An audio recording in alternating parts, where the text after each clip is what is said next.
Ready হয়ে গেল আমার বাসন্তী পোলাও। এটা কেমন করে বানিয়েছি দেখতে হলে পুরো ভিডিওটা তোমাদের দেখতে হবে। গুড মর্নিং ফ্রেন্ডস, কাবেরী রান্নার ম্যাজিক চ্যানেলে আপনাদের স্বাগত। আজকে আমি বানাবো বাসন্তী পোলাও। তার জন্য আমি নিয়েছি 2 কাপ বাসমতি চাল। আপনারা আপনাদের প্রয়োজন মতো চাল নিয়ে নেবেন। চালটা আমি 1.5 ঘন্টার ওপর ভিজিয়ে রেখেছিলাম। এবার ভালো করে চালটাকে ধুয়ে নিয়ে আমি ফুটো থালাতে একটু ঝরতে দিয়েছি। একদম জলটা যখন ঝরে যাবে তখন আসছি অন্যান্য উপকরণ নিয়ে আপনাদের কাছে। জলটা ঝরে যাওয়ার পর আমি একটা অন্য পাত্রের ভেতর ঢেলে নিলাম, কারণ ফুটো তালাতে যদি আমরা রাখি তাহলে যে উপকরণগুলো আমি অ্যাড করব সেইগুলো সব তলা দিয়ে ঝরে যাবে। এইবার যেহেতু বাসন্তী পোলাও সেহেতু আমরা হলুদ করব, তার জন্য অল্প একটু রং ইউজ না করে আমরা হলুদটা ইউজ করছি। হলুদ গুঁড়ো দেওয়ার পর আমি দিয়ে দিয়েছি কুড়ে রাখা এই আদা। এরপর অ্যাড করছি 1 চামচ নুন। এরপর অ্যাড করব 1 চামচ ঘি।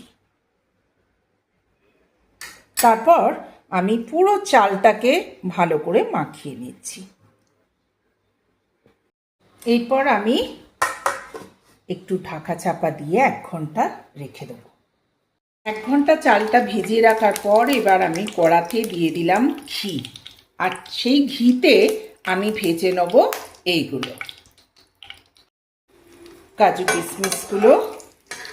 ভালো করে হালকা আঁচে আমি ঘিয়েতে ভেজে তুলে রাখবো।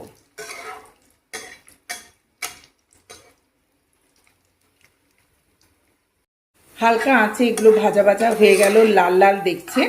এইবার আমি এগুলোকে তুলে রাখবো। কাজু কিশমিশ তুলে নেওয়ার পর এর ভেতর কী কী দিচ্ছি দেখুন।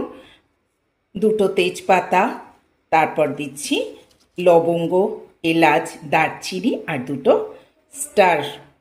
এইগুলো আমি দিয়ে হালকা আঁচে ভেজে নেব।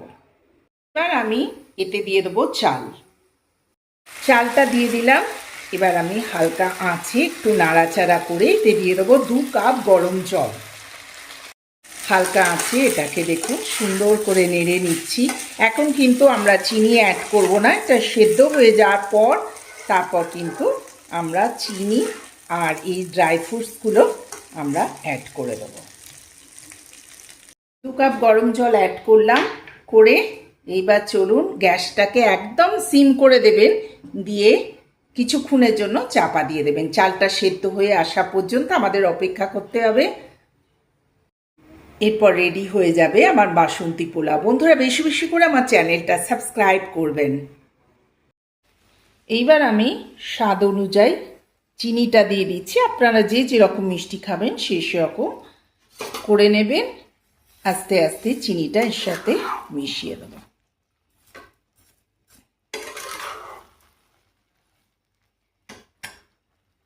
কিছুক্ষণ পর দেখলাম দেখো জলটা পুরো হালকা টেনে নিয়েছে, এবার ঝুরঝুরে হয়ে এসছে, তাই না? ওয়াও, রেডি হয়ে গেল আমার বাসন্তী পোলাও। উপরে দিয়ে দিলাম কাঁচা লঙ্কা 3টে চিড়ে আর ভেজে রাখা কাজু কিশমিশ।